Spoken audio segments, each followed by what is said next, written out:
O grande problema das pessoas lerem a Bíblia e a conta não fechar é porque não procura respeitar as épocas, respeitar quem eram os destinatários e quem eram os remetentes. Aí pega uma passagem escrita de judeu para judeu, porque a Bíblia, 53 livros, foi escrito de judeu para judeu, a não ser de Romanos a Filemão, 13 epístolas paulinas, que foi escrito de um israelita, de um judeu. Paulo era da tribo de Benjamim, e ele escreveu para os gentios. Mas o resto da Bíblia foi escrito de judeu para judeu. Então não pega-se essas leituras e não procura identificar para que povo foi escrito. E aí vai em uma religião, a pessoa, o pregador, pega essas passagens, uma bela oratória, um local todo no luxo, ele lá em cima de um altar, local de sacrifício, atrás de um púlpito, e lê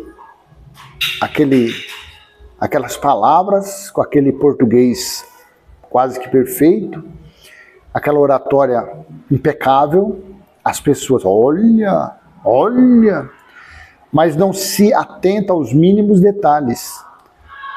Porque a revelação da palavra de Deus, ela se encontra nas entrelinhas, ela se encontra nos mínimos detalhes dos escritos.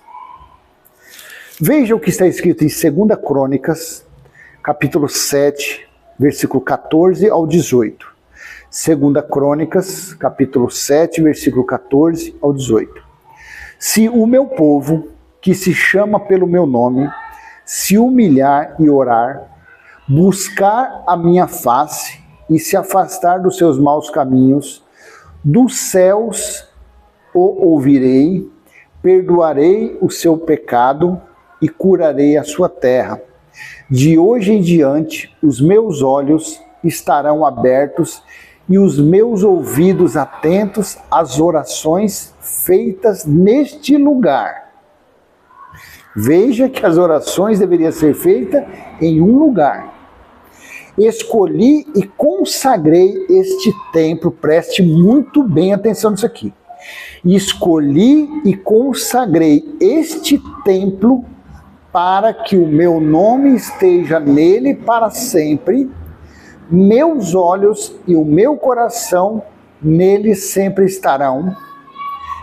E se você andar segundo a minha vontade, como fez seu pai Davi, então era um escrito a Salomão, e fizer tudo o que eu ordeno a você, obedecendo aos meus decretos e às minhas leis, preste atenção aos mandamentos, firmarei o seu trono conforme a aliança que fiz com Davi, seu pai, quando eu lhe disse, você nunca deixará de ter um descendente para governar Israel.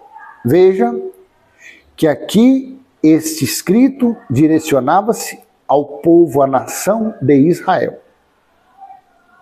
E o templo aqui estava de pé, mas Deus, que é Espírito, estava nos céus.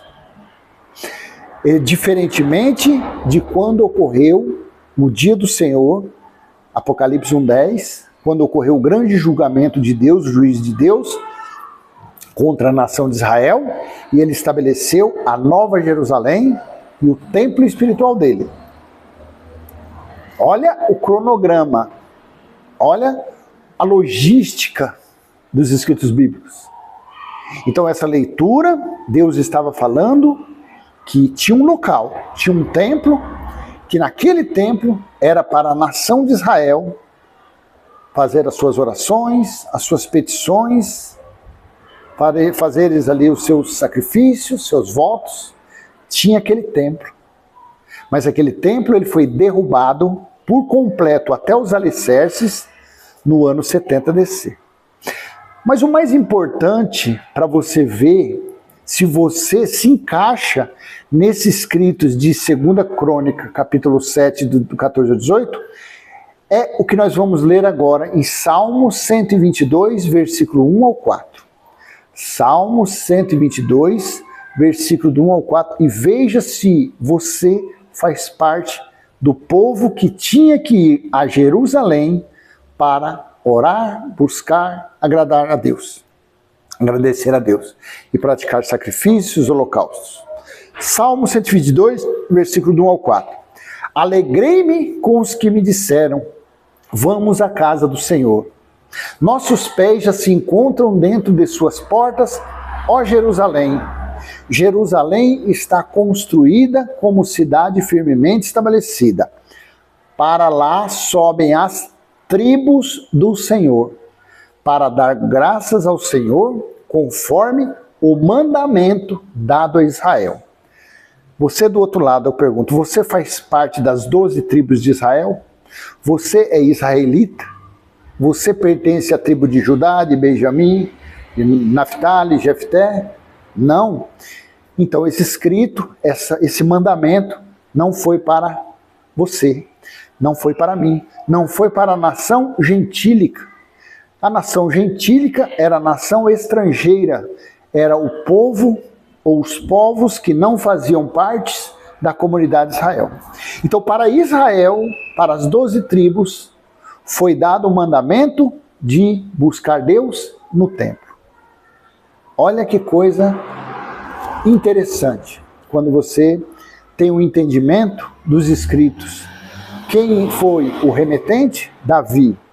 Aliás, e o destinatário foi falando a Salomão. E assim, para ser passado essa ordenança, esse mandamento, aos israelitas, ao povo de Israel. Você consegue entender que se você não tiver esse conhecimento, esse discernimento, você compra gato por lebre, você vive escravizado dentro de uma religião, dentro de uma sinagoga, praticando mandamentos, ordenanças, sendo escravizados por escritos que não foi nem para você. O que eu acabei de ler, tanto 2 Crônicas como o Salmo 122, não me serve esse escrito. Não foi para mim esse mandamento. Vou ler de novo aqui o finalzinho de Salmo 122, lá no versículo 4. Para lá, ou seja, para o templo que havia em Jerusalém, para lá sobem as tribos do Senhor, as 12 tribos, conforme o mandamento dado a Israel. Então Davi estava falando a Salomão. E aqui em Salmo, Davi estava relatando que as 12 tribos é que deveriam fazer suas orações, fazer suas buscas e buscar Deus em Jerusalém, no templo. Porque naquela época Deus não tinha se manifestado no reino de Deus, como está em Apocalipse capítulo 11, versículo 15, quando foi tocada a 7ª e última trombeta. Não tinha ainda sido estabelecido o reino de Deus. Agora, quando ocorreu o dia do Senhor, o julgamento de Deus no ano 70, durante o dia do Senhor, que durou 3 anos e meio, foi do ano 66 à metade do ano 70, aí sim, está em Apocalipse capítulo 21, versículo 2 e 3.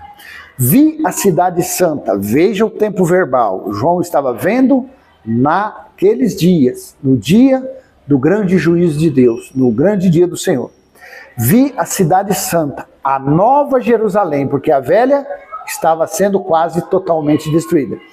Vi a cidade santa, a nova Jerusalém, que descia dos céus da parte de Deus, preparada como uma noiva adornada para o seu marido. Ouvi uma forte voz que vinha do trono e dizia: agora o tabernáculo de Deus está com os homens, com os quais ele viverá. Eles serão seus povos, o próprio Deus estará com eles e será o seu Deus. Você entendeu a diferença do templo, do tabernáculo nos dias de Davi, nos dias de Salomão, para o que aconteceu no ano 70, durante o juízo? O templo de Deus é espiritual. Esse sim está em nosso espírito, onde Deus mesmo faz morada, tá bom? Então deixo com você essa mensagem, se foi útil coração, comenta, compartilha, se inscreva. Até a próxima, se assim o Pai do nosso espírito, o que habita em nosso espírito, permitir. Tchau, tchau.